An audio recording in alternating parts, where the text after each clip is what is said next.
Hello guys, yan, ito yung aking anak, napakasipag at napakabait na bata.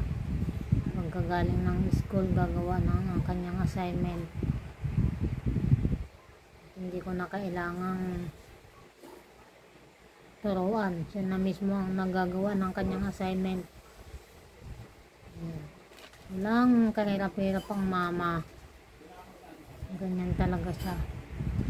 Sipag siya mag-ano. Kaya minsan may tiwala talaga ako sa kanya eh. Hindi ko yan pinakikialaman yung kanyang book. Kasi nung minsan pinakialaman ko yan na mali ang sagot ko. Kaya siya na lang ang pinapagawa ko ng kanyang assignment. Kasi alam nyo guys, yung mga pinag-aralan natin noon, iba naman sa pinag-aralan nila ngayon. Hindi ko na talaga may isip kung paano. Ibang iba sila ngayon isan atin noon. Kaya yan, hindi ko siya pinakikialaman. Ang ginagawa ko na lang sa kanya yung ginagabayan ko na lang siya kung anong mga gagawin nila, kung may assignment ba, yung tagatanong na lang ako kung ganun. Pero gagawa ng assignment niya, hindi ako nagawa na. Pinapabayaan ko na lang siya kasi ayaw niya sa akin yung ipagawa. Gusto na sayang ang magawa niyan. Napakaswerte ko sa baby love kong yan eh. Napakabait, nasipag na, sweet pa. Yan ang baby ko. Maganda pa, beautiful. Yan ang aking mahal na baby, Kendra.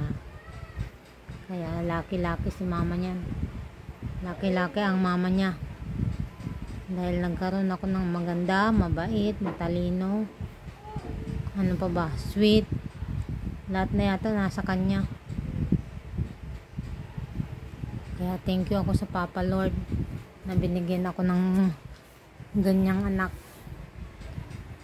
Kahit nasa dalawa ko ay medyo nahirapan talaga ako. Pero bawing-bawi naman sa kanya. Ayan. Siya naman ang aking pangbawi. Pero sana naman yung mga anak ko pag nag-mature na eh, maayos na rin naman. Ganyan talaga yung si Kendra kasi ay lahing puti. Kaya basta talaga mga lahing Pilipino minsan may mga katamaran mag-aral. Yan ang lahi nating mga Pilipino minsan eh. May katamaran. Pero ang baby kong yan, wala katamaran. Always excited mag-aral. Paggising sa umaga, yan, pag ginising mo, hindi na magre-reklamo yan.